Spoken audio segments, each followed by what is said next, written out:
Sénégal la bokk. Abonnez-vous sur votre chaîne Sénégal la bokk et n'oubliez surtout pas de cliquer sur la cloche de notification.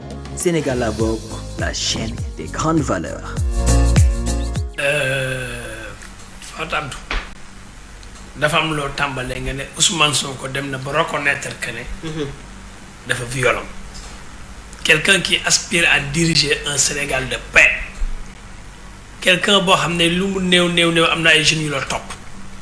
Am na discours yoo xam ne buy génn daa war a génn ba nit ñi ñeme ko boo xoolee le président Abdoulaye Wade ak suñu papa ak suñu maam yi demoon nañ ba ragal Abdoulaye Wade ndax dañoo nitu fitna la parce que ni mu doon politiquer mais bi mu nee ba jot réew Sénégalais dañuy yéex nañ cee jot suñu papa ak suñu maam yi ndax xol bu rafet xam nga suñu papa ak suñu maam yi ragaloon ni mu doon xeexee ak di ko jàkkaloo pouvoir moo demoon ba nekk combat bu drastique gars yi ñemewuñu ne kii ni muy defee nguur gi di génne di marche di déconné dangam bu jëlee nguur gi musiba mais bi mu jëlee nguur gi jàmm ak salaam. erreur boobu nag dama jàpp ne Ousmane Sonko war na koo jàng ba war a def lu mel noonu.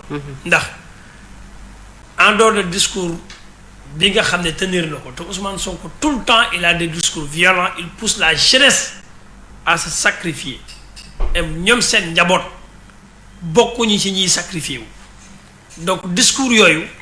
que mu jóge ci pouvoir que mu jóge ci opposition kooku du dëgg du yoon te jeunesse bi ñoo ciy perte boo ñëwee le cas de Barthélémy Dias ce qu'il a dit c'est grave. Nous appelons les jeunes à envahir le tribunal de Dakar pour exprimer leur colère c'est pas les jeunes yi amuñu colère moom la ñu convoqué moom moo laaj appel Barthélémy Dias moo demandé appel ci procès.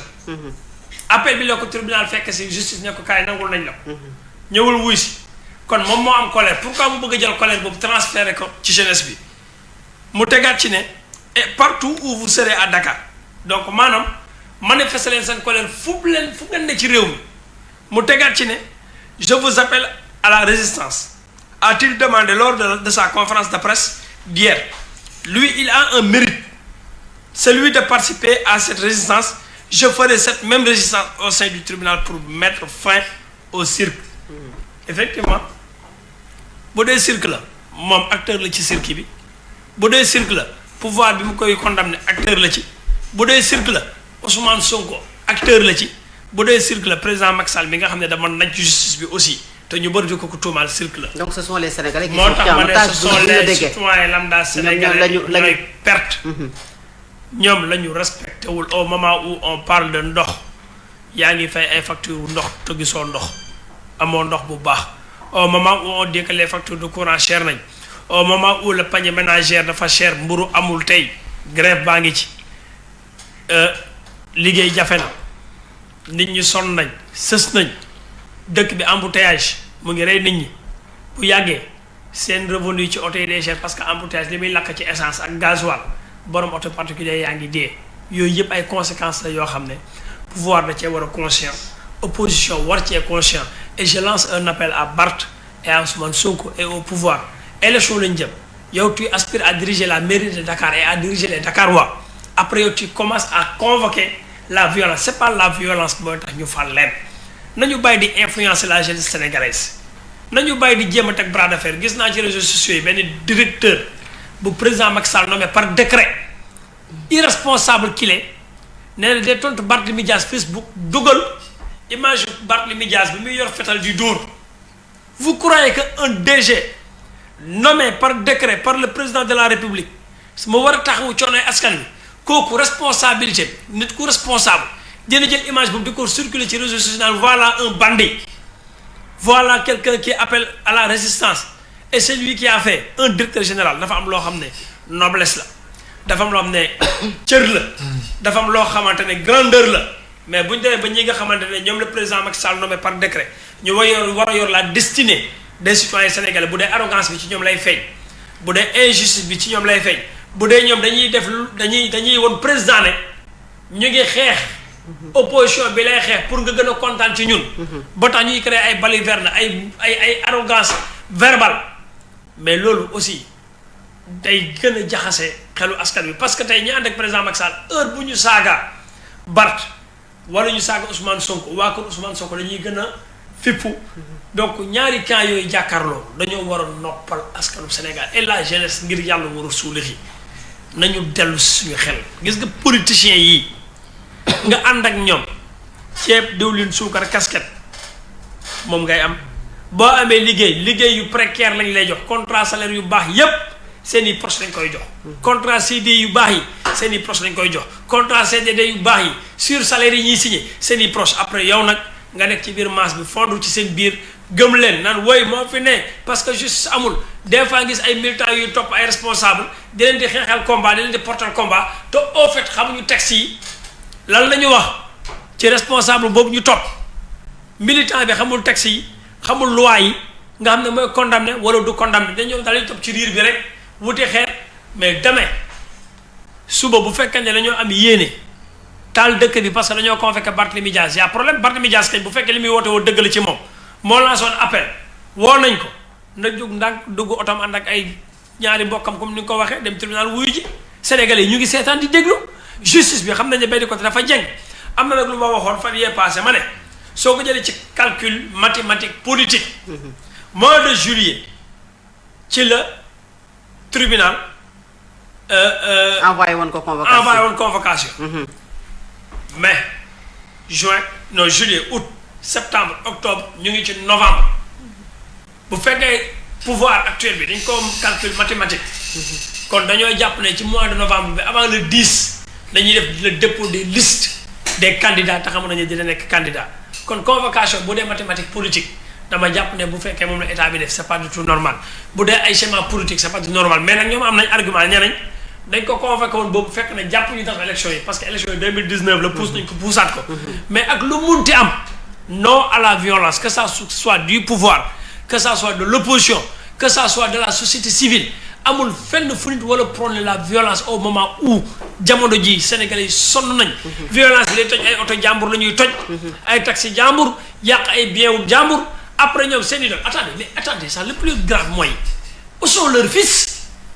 dañuy wonte woo combat yoo xamante ne seen i doom duñ ne dema seen doom yaa ngi Canada France Angleterre Oxford mais ñen ñoo fi nekk amuñu ay jarbaat déggoo ngoo jarbaatu ministre wala DG wala homme politique déggoo ngoo doomam déggoo ngoo frère am déggoo ngoo cousin am looy dégg non benn militant am dee na ci accident benn militant am jam nañ ko paaka après say mbokk di jooy ñëw jàllale benn 1 million wala 2 millions il faut que ça cesse et que nous ayons aussi des institutions fortes comme ni ko président waxee woon président Macky Sall nag bu demee nag moom it ba la mu promettre woon Sénégalais yi ci wàllu justice ndax injustice bu ko daloon bu demee ba Sénégalais yi yëpp gis ne il est au cœur de l'injustice bi nga xam ne moom la justice di doxal y a un problème je viens de lire benn paragraphe bu ndaw waaw Aïcha ñu daal di ci benn journal léegi le ministre de la justice mu naan ça fait mal que ñu gis des personnes yoo xam ne dañoo bokk ci ñun ñu leen di convoquer justice bu ñu demee ba ab ministre de la justice di wax loolu y a un problème y a un problème déjà moo tax nañu bàyyiwaat xel ne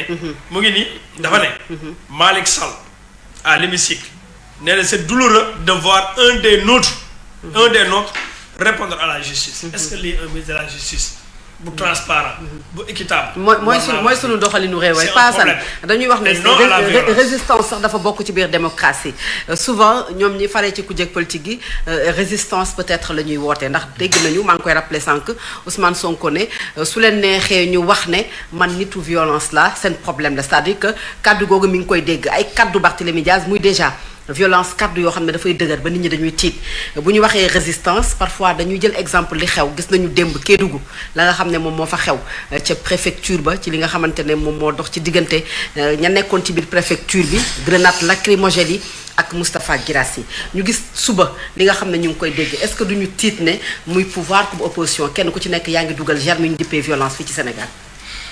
Alors moi je tranche d'office que le plus violent et le premier violent c'est le pouvoir kenn du violent ba dab nguur bi nekk Sénégal je tranche ainsi c'est mon avis et c'est un constat qui peut être général si on demande à plusieurs personnes sénégalais yu nekk ci dëkk bi di fi dox quand Ousmane Sonko parle ainsi c'est dans le sens où léegi sax da ngeen may tam leen ma da ngeen may jiñ leen ma damaa violent ngeen wax léegi ok d'accord je suis violent waxin la ça n'a pas pas dire que la personne est violente. Mais ça doit pas sortir de sa bouche. Non, loolu c'est pas important. Ça doit pas sortir de sa bouche quand même. Un leader politique, c'est un leader politique. C'est quelqu'un qu'on écoute, c'est quelqu'un qu'on suit. Et beaucoup de jeunes le suivent. Oui. Il ne doit pas dire ainsi. Il ne doit pas parler comme ça. Non, mais Papa Assane. D'accord, mais loolu il ne doit pas le dire comme ça. Loolu Ousmane Sonko du ay waxam. Loolu nekk ay waxam. daa ba ma àggale de. ayca paasan. ma ne. ayca paasan. xam nga moi j'ai un problème par exemple par ta réaction j'ai un problème. Pourquoi j'ai un problème? Voyons au-delà de ce qui est apparent. Il s'agit pas de dire Ousmane Sonko a dit violence donc kon il est violent donc dafa nar a taal suñu dëkk non ki def li taal dëkk bi nag. Mais les mots ont de sens. waaw non bàyyi les mots ont de sens. jëfaraw moo. Mais les mots ont de sens. waaw non jëf Papa Assane. entre saaga ak dóor. Papa Assane dóor ak raw saaga. Papa Assane ma ne soo waxee aussi dañuy ñu benn aussi ñu mën a réagir. Mais les mots ont de sens. mais sëñ Bamba yow léegi ñu bàyyi ko mu yeggale. waaw ñu bàyyi ko mu yeggale Paasan ayca. dañuy waxtaan rek. dama lay expliquer et c'est bien. li sax yàqu ci dara moom parce que lii moom. moom damay c'est bien mais damay expliquer benn affaire mu leer. dama ne ñaari nit lañu. pouvoir ak opposition. pouvoir di teg ay tentacules di def loo xam ne yoonuwul mu bare. Sénégalais yi dañoo baax de li xew fii Sénégal nii ñu nangu ko nii Sénégalais yi gën ci àdduna bi. Nous sommes un peuple qui accepte tout ñu dendeefal yàlla baax na garaawul. Quand vous parlez de violence est-ce que vous regardez la souffrance de ces masses de Sénégalais yi ne ci mbedd mi ne ci kër yi ne ci quartier yi est-ce que vous voyez ce qui est en train de se passer dans ce pays? Quand des dirigeants yéen a ngi wax naan seen doom yi anañu ak seen njaboot ak et cetera seen njaboot ñu ngi fi ñenn ñi seen doom yi ñu ngi fi ñenn ñi seen doom yi ñu ngi dund loolu ak loolu comme ñun ñëpp il faut pas que ñu donner cette impression que tous ces acteurs politiques là ils sont tous pareils c'est faux ñëpp yamuñu bu ñëpp yamoon am ñu gedd seen cër dafa am ku fi nekk taal dëkk bi def njombe ba pare bëgg na ñun ñëpp a yam c'est faux. Quand vous avez un pouvoir. mais Pape est-ce que bu fekkee ne loolu am na sax opposition war nañu ko ci fekk. non mais Ndiaye maa ngi ñëw. c'est-à-dire que cette opposition là man je la trouve trop terne et trop gentille. Ah oui. Oui. Est-ce que vous comprenez li nekk nii di xew nii Macky Sall ba muy opposé wu bu doon moom nii day teg les tentacules pour que ñu xeex te looloo fi amoon nañu waxante dëgg APR ku leen xam diggante 2009 10 11 12. Cette violence-là, nous, tech sénégalais, mais c'était dans leur germe. C'est pas parce que je suis mauvais que vous devez être mauvais. C'est pas parce que je suis mauvais que vous devez être mauvais. Allez-y. C'est-à-dire, de m'expliquer. Violence, il ne faut pas nous voir sénégalais, opposition est violente. C'est archi faux et c'est hypocrite. Violence, qui n'a pas été tech sénégalais au jour le jour. La gestion étatique du pays. Faisons un petit bilan minime. Est-ce que non.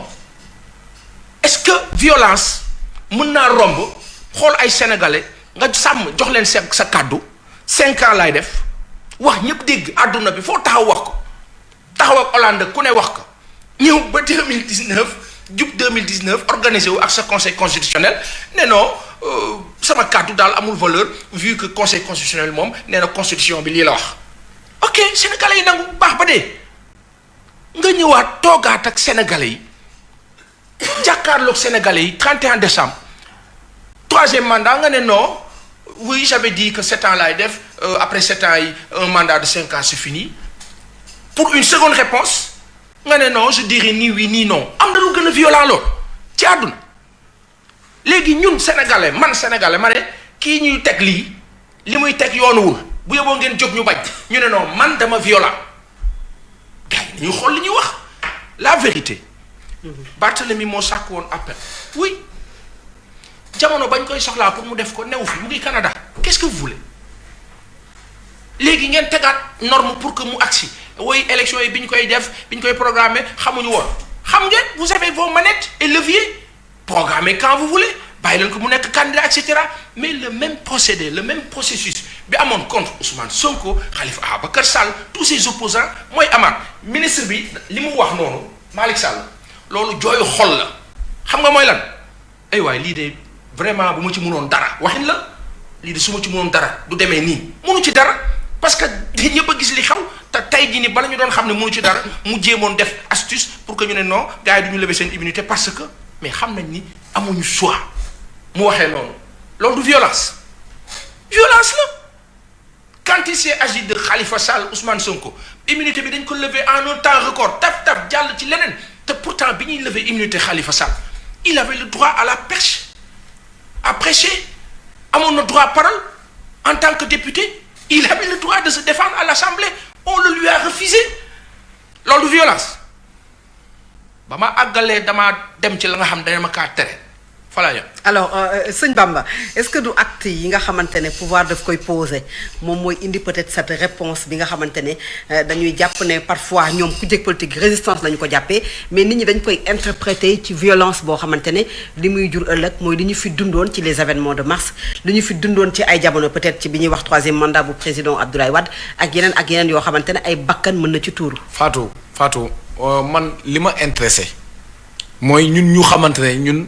askanu Sénégal moo ñu soxal nous sommes des citoyens de ce pays nous formons le peuple sénégalais ñun amuñu tey bu réew mi tàkkoon ñun amuñu tey avion bu ñuy jël génn réew mi amuñu tey fu ñuy jaar ba yóbbu suñu yaay suñuy baay suñuy waaju suñuy xarit suñuy dëkkandoo suñuy am di jàmm ñun fii lañu nekk mënuñoo génn ñun suñu amee candidat boo xamante ne moom la ñuy supporter mooy le peuple sénégalais amuñu keneen.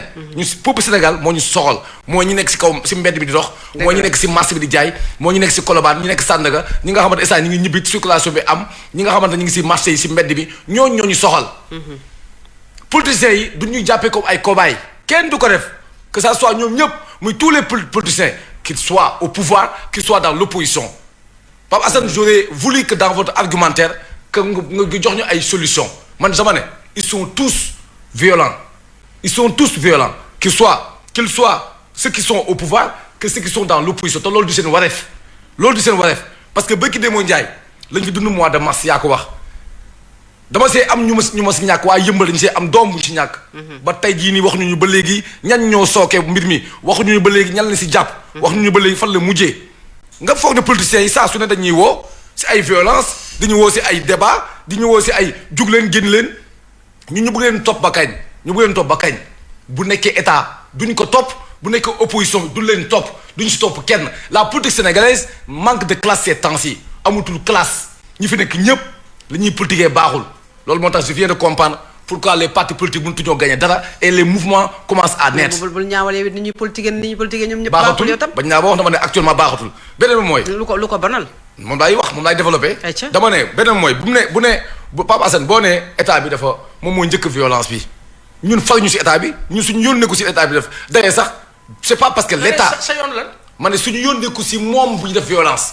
bon nous allons proposer des solutions. ñun le peuple on a besoin de. suñu yónneewul ci état bàyyi ma développé dama ne suñu yónnee ko si mooy. bàyyi ma wax la boo ma déglu di nga xam dama ne moom bu prôné violence ñun ñooy taxu ñun peuple Sénégal xamal ko sa violence bi am na nu ñu ko mën a fajee mooy bi élection jotee dañ koy faj.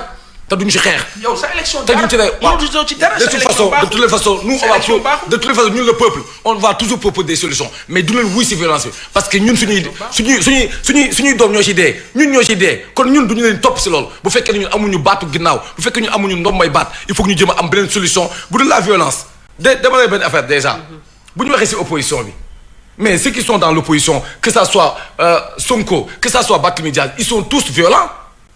Ils sont violents dans le langage comme physiquement faa boo waxee Sonko di nga dégg ku si gaañu saa boo waxee Sonko di nga dégg ku si li nga xam moo di soulèvement saa boo waxee Barthélémy Dias di nga dégg problème. Et tu fais quoi de la cause? j'ai bien dit que man tollutuma dama ne tollatuñu ñun peuple bi. cause bàyyi ma wax la li sookee loolu dama ne ñun fa ñoo toll foo xamante ne ñun on a dépassé la cause mais on sait des solutions. mais yow mënoo am solution te. dama ne di teguloo dëgg boo ma dégloo di nga dégg. dama ne teg dëgg bi ba pare boo ma dégloo di nga dégg mooy. boo ma dégloo di nga dégg dama ne la solution. ce n'est pas de descendre dans la rue pour se battre. j'ai pas encore dit ça. j'ai dit la solution mooy Barthélémy Dias moom si boppam. c'est pas à lui moom du woon loolu mooy kàddoom en tant que homme politique en tant que ay xale yu koy topp en tant que suñuy rakk yu leen topp moom kàddoom nekkul woon si na wax gars yi dañu génn. Sonko ma daana benn question ma laaj la Cheikh Ahmadou Bamba. Sénégal la bokk. Abonnez-vous sur votre chaîne Sénégal la bokk et n'oubliez surtout pas de cliquer sur la cloche de notification. Sénégal la bokk, la chaîne des grandes valeurs.